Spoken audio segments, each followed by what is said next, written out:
It started subtly. A brightly colored sticky note adhered to my front door, its cheerful yellow clashing with the ominous message scrawled in thick black marker. Please be considerate of your neighbors. Excessive dog barking is disruptive. I frowned, peeling it off and glancing at Buster, who was sprawled, snoozing peacefully on the living room rug. He'd barked a few times that afternoon, sure, excited by a passing squirrel standard dog behavior, I'd thought. I crumpled the note, dismissing it as an oversensitive neighbor. This was suburbia, after all. Occasional barking was par for the course, but the notes persisted. They appeared every few days, escalating in both frequency and passive aggression. Your dog's incessant barking is causing undue stress. Please rectify this situation immediately. Have you considered obedience training? It's clearly needed. Each one was signed with a flourish. Sincerely, Karen, 14 Maple Drive. Karen. The name conjured an image of perfectly coiffed hair, manicured nails, and a perpetually disapproving frown. I'd only seen her in passing, a fleeting glimpse of someone meticulously pruning her rose bushes, her gaze lingering on my slightly overgrown lawn with thinly veiled disdain. The notes were annoying, but I initially tried to be understanding. I invested in some new chew toys for Buster, stepped up his training, and even considered those ultrasonic anti-barking devices. But Karen, it seemed, possessed a superhuman ability to detect even the faintest woof.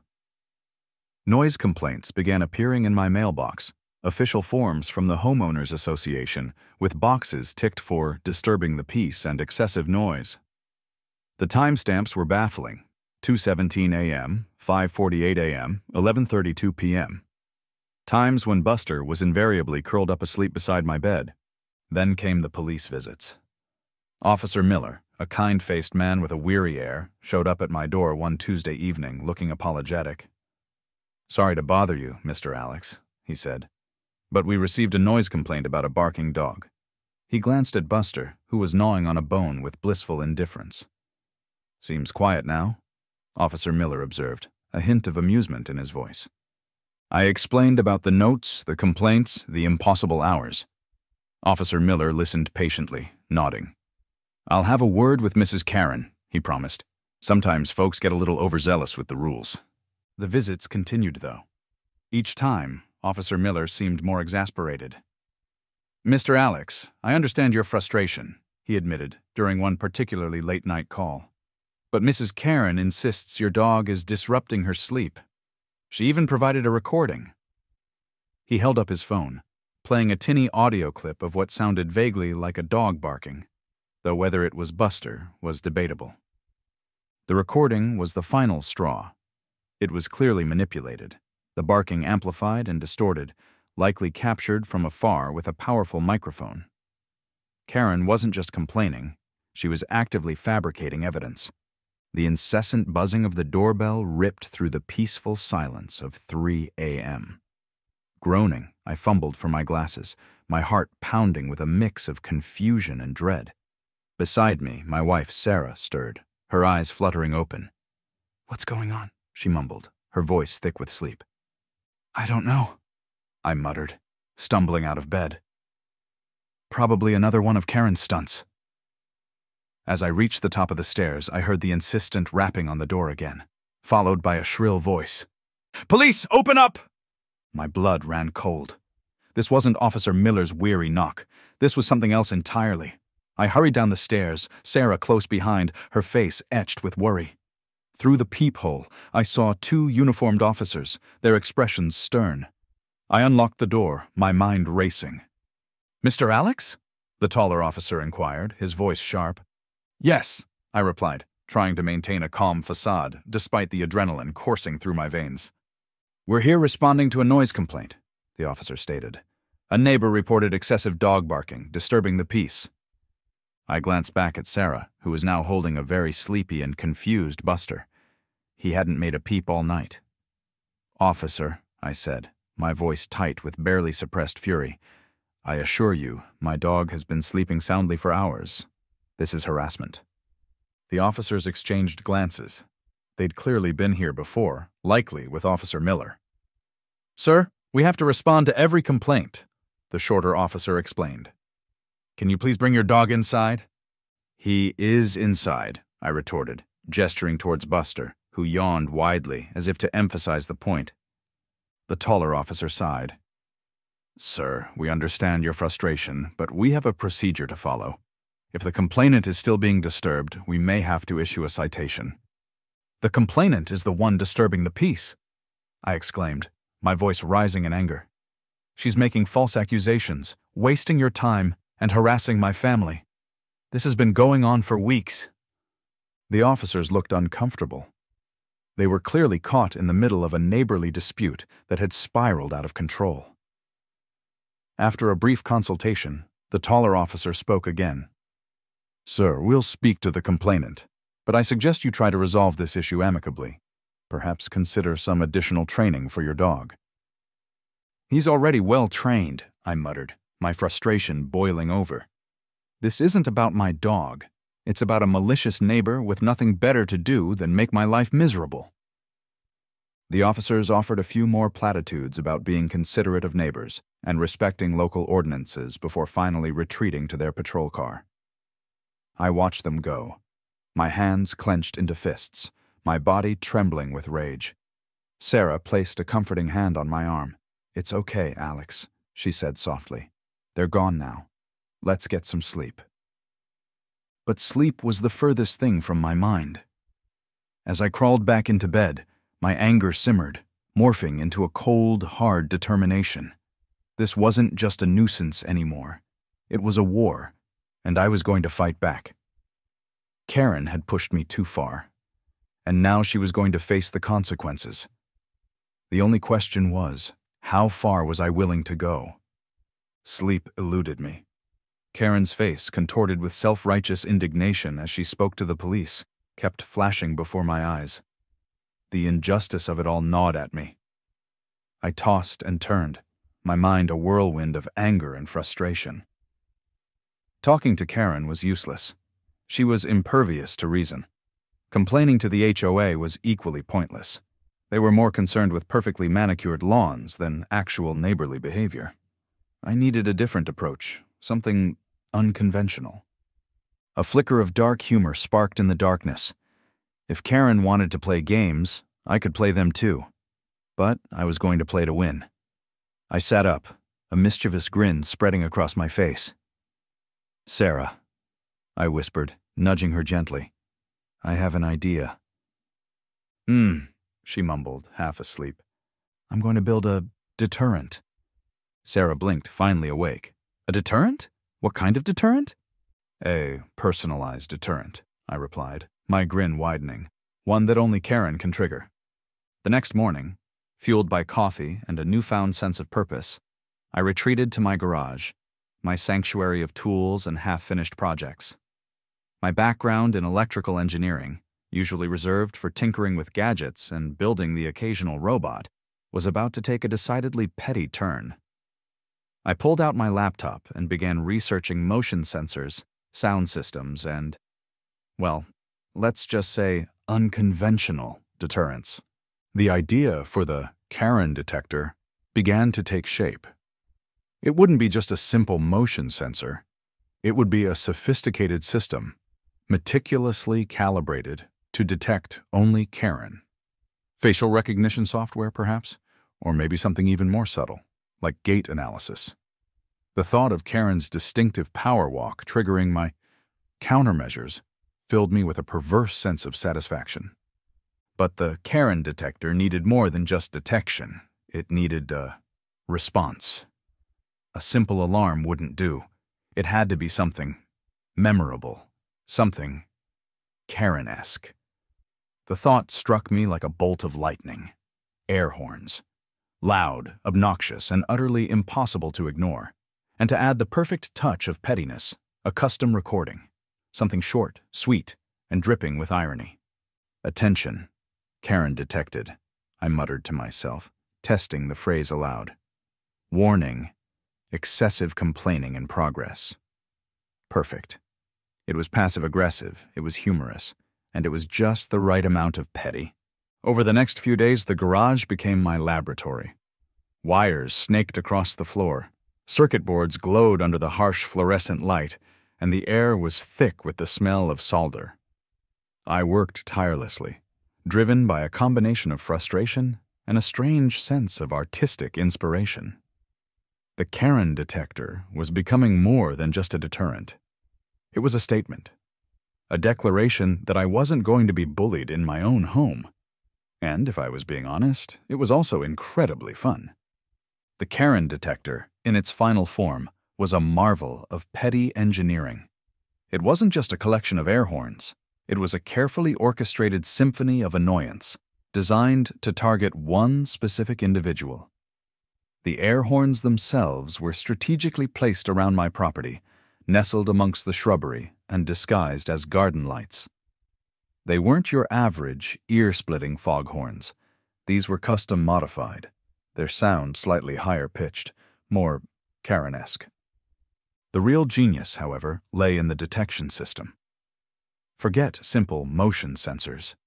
I'd delved into the world of computer vision and biometrics. A network of discreetly hidden cameras, disguised as birdhouses and garden ornaments, constantly scanned my property. These weren't just capturing video. They were analyzing it, frame by frame. The system employed a combination of facial recognition. Karen's perpetually disapproving visage was now permanently etched in its memory banks. And for an added touch of absurdity, gait analysis. I'd spent hours studying Karen's distinctive power walk, the way her arms swung, the precise angle of her stride. The Karen detector could now identify her from 100 yards away, even if she was wearing a disguise, a contingency I hadn't ruled out. And then there was the recording. Oh, the recording.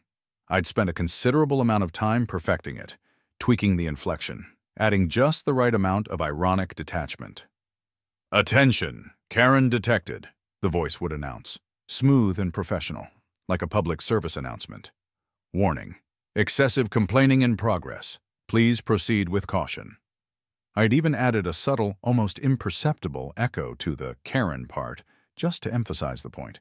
The installation was a meticulous process.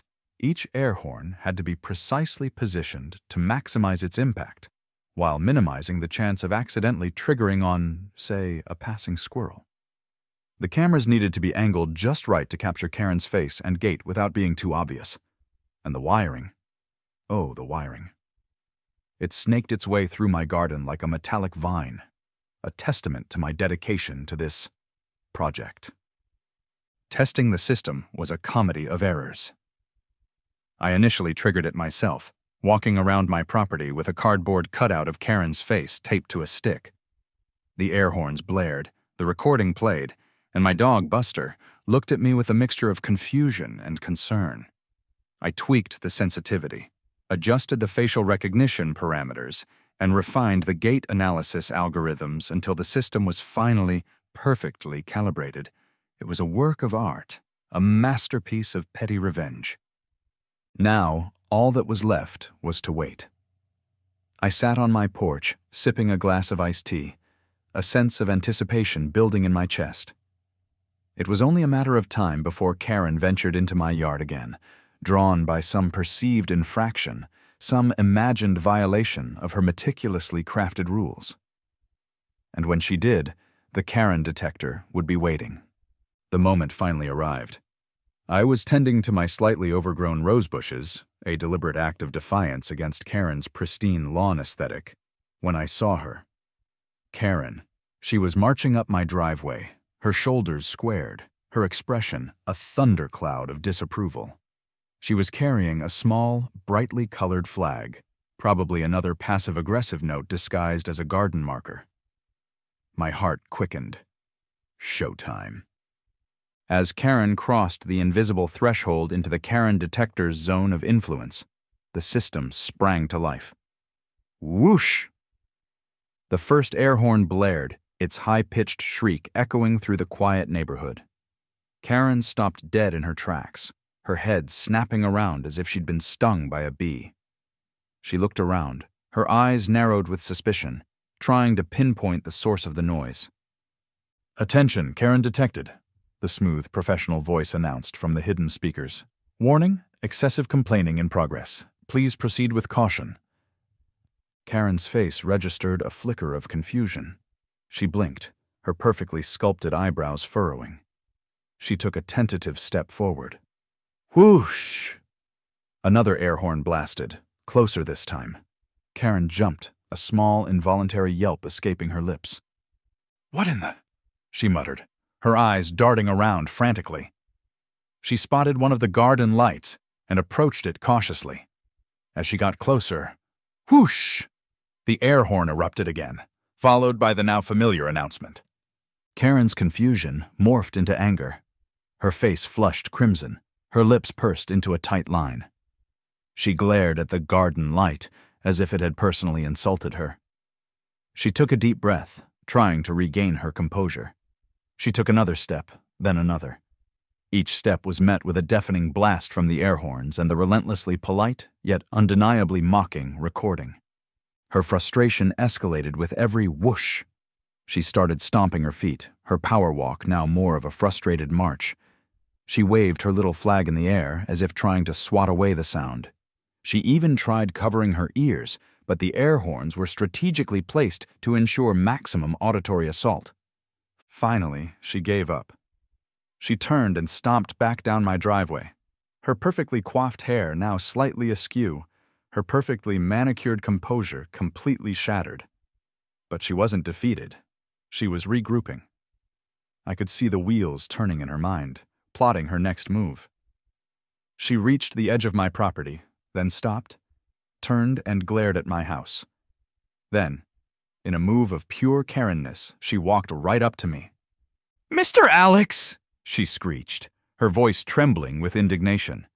"What is the meaning of this?" She gestured wildly in the general direction of the hidden air horns, her little flag flapping uselessly in the breeze. "Are you deliberately trying to torment me?" "Torment you, Karen?" I feigned innocence, leaning against my porch railing, a smirk playing on my lips. "Whatever do you mean?" "This," she sputtered, gesturing towards the hidden air horns. This infernal racket. It's unbearable. And that ridiculous recording."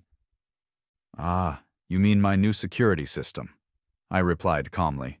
"It's designed to deter unwanted visitors." "Unwanted visitors?" Karen's voice reached a new octave. "I'm your neighbor. I'm simply trying to discuss important matters with you." "By trespassing on my property and leaving passive-aggressive notes?" I countered, raising an eyebrow. "I believe I've made it clear that I'm not interested in your input." Karen's face contorted with rage. "This is harassment!" she shrieked. "I'm going to report you to the HOA!" "Be my guest," I said, stifling a laugh. "I'm sure they'll be fascinated to hear about your extracurricular activities." Karen spun on her heel and stormed off, muttering threats under her breath. I watched her go, a sense of satisfaction washing over me. The Karen detector was working perfectly. But Karen, as I'd come to expect, was nothing if not persistent. Over the next few days, I observed her from my window, her movements becoming increasingly erratic. She tried approaching my house from different angles, creeping along the edge of my property line, even attempting to scale my fence, a feat that ended with a rather undignified tumble. Each time, the Karen detector sprang to life, the air horns blaring, the recording mocking her every move. I, of course, was thoroughly enjoying the spectacle. It was like watching a particularly absurd game of whack-a-mole, with Karen as the mole and the air horns as the mallet. I even started taking bets with myself on how long it would take her to trigger the system each time. But I wasn't just a passive observer. I was an active participant in this little game. As Karen's tactics grew more desperate, so did my countermeasures. I added more air horns, strategically placed to create a surround sound effect. I updated the recording, adding new lines like, "Warning, Karen's frustration levels are critically high. Please evacuate the area." And for the grand finale, I installed a series of motion-activated spotlights, turning my front yard into a dazzling, albeit slightly terrifying, light show every time Karen got too close. The neighborhood, needless to say, was thoroughly entertained. Curtains twitched, heads peeked out from behind blinds, and the occasional muffled chuckle could be heard as Karen's attempts to outsmart the Karen detector became increasingly elaborate and increasingly futile. It was, without a doubt, the most entertaining week of my life. Karen, defeated but not deterred, escalated her campaign. A formal complaint, typed in an elaborate font and filled with underlined words for emphasis, landed in the HOA's digital inbox. It painted a picture of a peaceful resident, herself, naturally, tormented by an inconsiderate neighbor with a blatant disregard for community harmony. The unbearable noise, she claimed, was disrupting her tranquility, causing her severe emotional distress and diminishing property values. She demanded immediate action, citing various bylaws and regulations with the authority of someone who had clearly spent far too much time reading HOA rulebooks. The HOA board, a collection of mostly well-meaning but somewhat officious individuals, found themselves in a predicament. On one hand, they were obligated to address resident complaints, especially those as passionately worded as Karen's. On the other hand, they were weary of neighborly squabbles and generally hesitant to intervene unless absolutely necessary. Mr. Henderson, the HOA president, a retired accountant with a penchant for bureaucracy, sighed as he forwarded Karen's complaint to the rest of the board. "Another one," he typed in the accompanying email. "Seems Mr. Alex has installed some sort of noise deterrent. Anyone else getting a sense of déjà vu?" Mrs. Peterson, a retired teacher known for her no-nonsense approach, replied within minutes. "That woman is a menace. I've told her countless times that her petunias are encroaching on the sidewalk, but she just ignores me. Rules are rules, I say." Mr. Johnson, a young entrepreneur who mostly attended meetings via Zoom with his camera off, chimed in with a more neutral stance. "Perhaps we should just ask Mr. Alex to tone it down a bit. We don't want to stifle innovation, but—" The discussion went on for days, emails flying back and forth, opinions clashing, and bylaws being quoted with the fervor of religious scripture. Meanwhile, the Karen detector continued its symphony of annoyance, much to my amusement and Karen's escalating frustration. The HOA, caught in the crossfire, seemed paralyzed by indecision. The HOA finally scheduled a meeting to address the noise complaint. I arrived prepared, not with apologies or explanations, but with a carefully crafted defense. I presented myself not as a nuisance, but as a victim, a homeowner simply trying to protect his property from, well, let's just say unwanted attention. "Members of the board," I began, my voice calm and measured, "I understand there have been concerns raised about noise emanating from my property. I want to assure you that I take these concerns seriously. That's why I've invested in a state-of-the-art security system." I gestured towards a large screen I'd set up, displaying footage from my security cameras. "This system," I explained, "is designed to detect and deter potential intruders. It utilizes advanced motion sensors and other proprietary technology to ensure the safety of my family and my property." The screen showed a series of clips. Karen, lurking near my property line, peering into my windows, even attempting to open my gate, which, thankfully, was locked. The footage was carefully edited, of course, focusing on Karen's more suspicious behavior, omitting any context that might explain her presence, like, say, her obsession with my rose bushes. I even added a dramatic soundtrack to emphasize the suspense. "As you can see," I continued, "this individual has repeatedly approached my home, often at odd hours, for no apparent reason. This behavior has caused me considerable anxiety. I felt I had no choice but to take measures to protect myself." The HOA members watched the footage with growing concern. Mr. Henderson frowned, Mrs. Peterson gasped, and even Mr. Johnson seemed to have perked up. Karen, who was also present, sputtered indignantly. That's taken out of context," she protested. "I was just—" "Just what, Karen?" I interrupted smoothly. "Just admiring my landscaping? Just checking to make sure my garbage cans are properly placed? Or perhaps," I added with a touch of sarcasm, Just casing the joint?" Karen glared at me, her face a mask of fury. The HOA members, however, were now looking at her with a mixture of suspicion and unease. Mr. Henderson cleared his throat. "Mr. Alex," he said, "this footage is concerning. But what about the noise? The complaint mentions air horns and a recording?" Yes," I replied. "The audio deterrent, a crucial part of the security system. It's designed to discourage intruders from lingering on my property. It's quite effective, I must say." "Effective and loud," Karen muttered. "Effective and necessary," I countered. The HOA members exchanged glances. They were clearly torn. On one hand, Karen was a longtime resident, a pillar of the community, albeit a rather nitpicky one. On the other hand, the footage I'd presented painted a rather different picture. Finally, Mrs. Peterson spoke up. "Mr. Alex," she said, a hint of amusement in her voice, "can you show us the unedited footage?" I hesitated for a moment, then shrugged. "Certainly," I replied, as if I had nothing to hide. I played the full, unedited recordings. The HOA members watched in stunned silence as Karen's obsessive behavior was laid bare. They saw her pacing along my property line, binoculars in hand, scrutinizing every detail. They saw her exaggerated reactions to Buster's occasional barks, her dramatic clutching of her chest as if she were having a heart attack. And they saw her numerous attempts to tamper with my property, including trying to disable my security cameras with a garden gnome. The room was silent when the footage ended. Karen was speechless, her face pale. The HOA members, however, were trying to suppress their laughter. Mr. Henderson cleared his throat, a smile playing on his lips.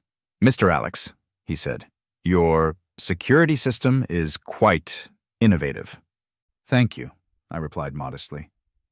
"And effective," Mrs. Peterson added, chuckling. "Indeed," Mr. Johnson agreed, finally turning his camera on and grinning. The HOA's perspective had shifted.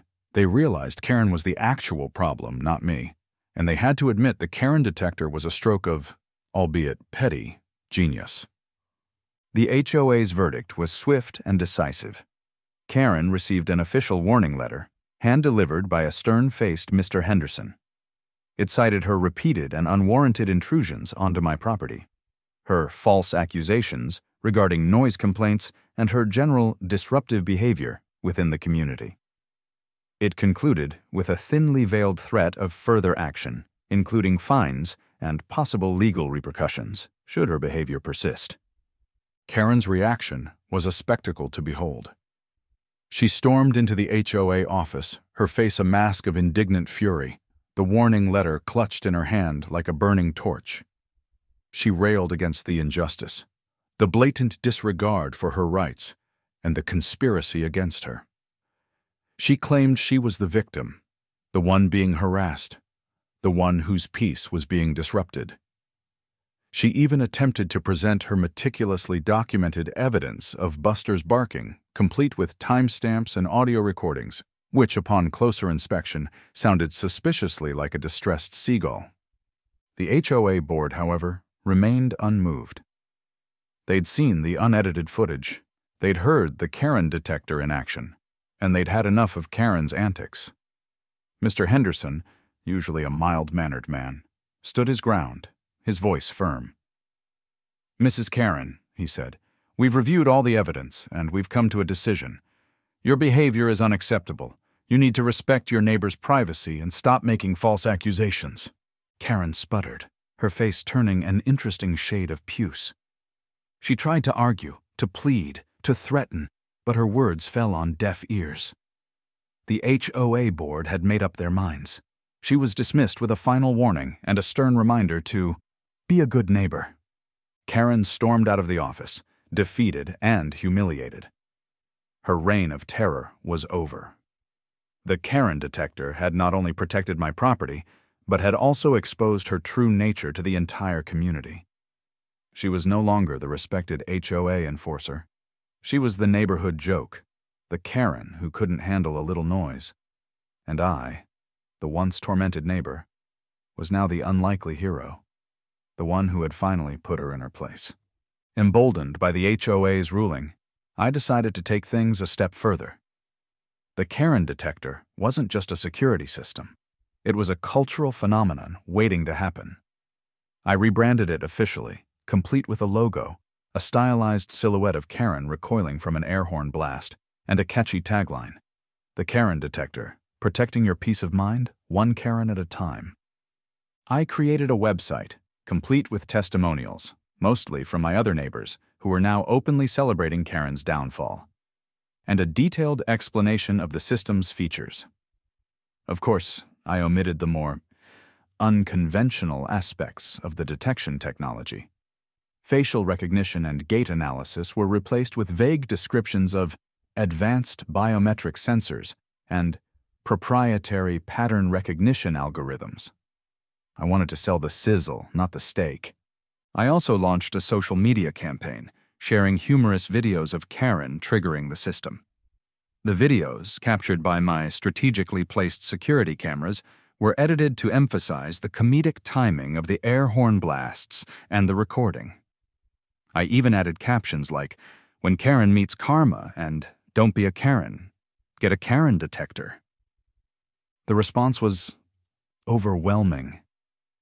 The Karen detector went viral. The videos were shared and reshared across every platform, becoming a symbol of standing up to unreasonable neighbors.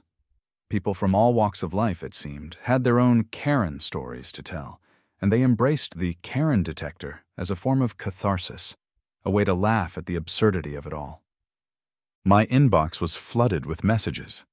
People were asking where they could buy their own Karen detector, how much it cost, and if I offered installation services. Some even shared their own Karen encounters, asking for advice on how to deal with their own difficult neighbors.